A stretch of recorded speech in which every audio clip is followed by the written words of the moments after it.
Profetas e Reis, capítulo 48.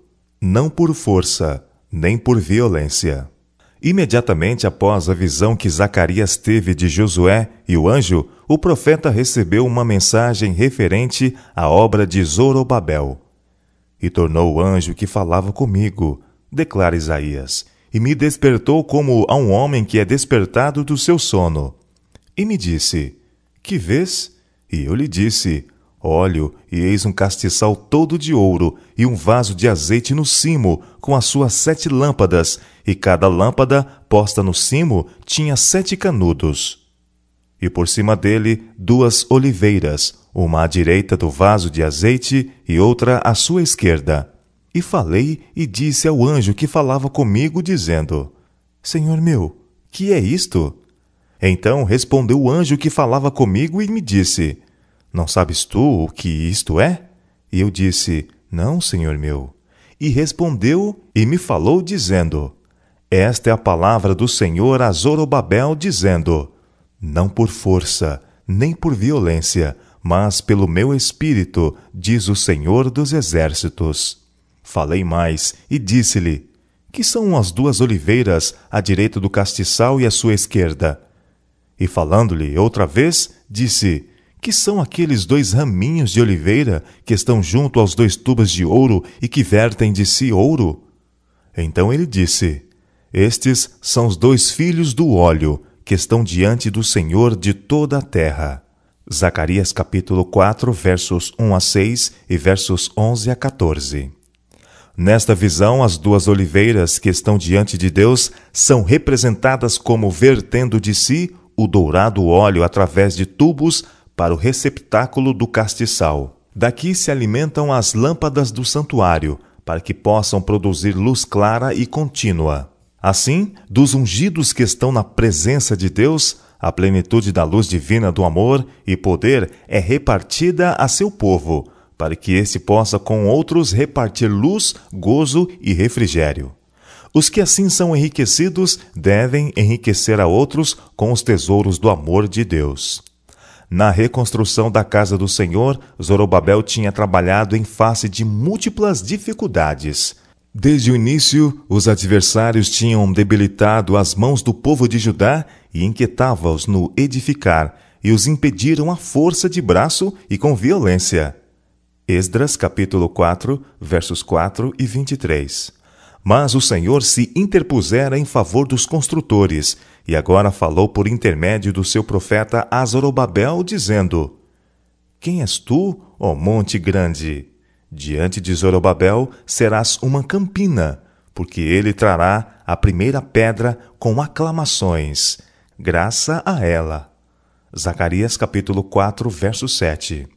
Através da história do povo de Deus, grandes montanhas de dificuldades, aparentemente invencíveis, têm se avultado diante dos que estiveram procurando executar os propósitos do céu.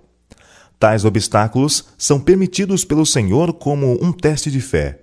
Quando somos apertados de todos os lados, é sobretudo tempo de confiarmos em Deus e no poder do seu Espírito.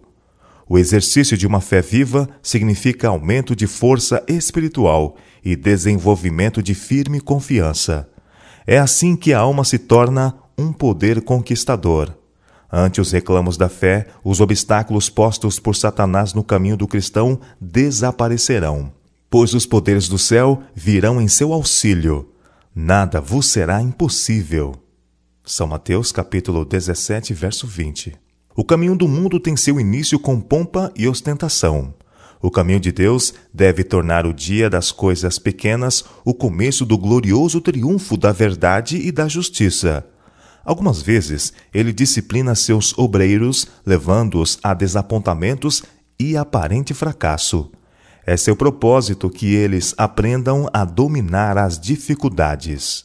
Muitas vezes, os homens são tentados a fraquejar ante os obstáculos e perplexidades que os defrontam.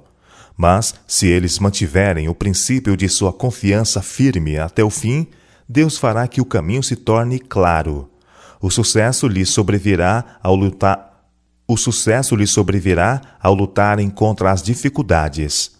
Ante o intrépido espírito e firme fé de um Zorobabel, montanhas de dificuldades tornar-se-ão em planície, e aquele cujas mãos puseram os fundamentos, também as suas mãos a acabarão. Porque ele trará a primeira pedra com aclamações.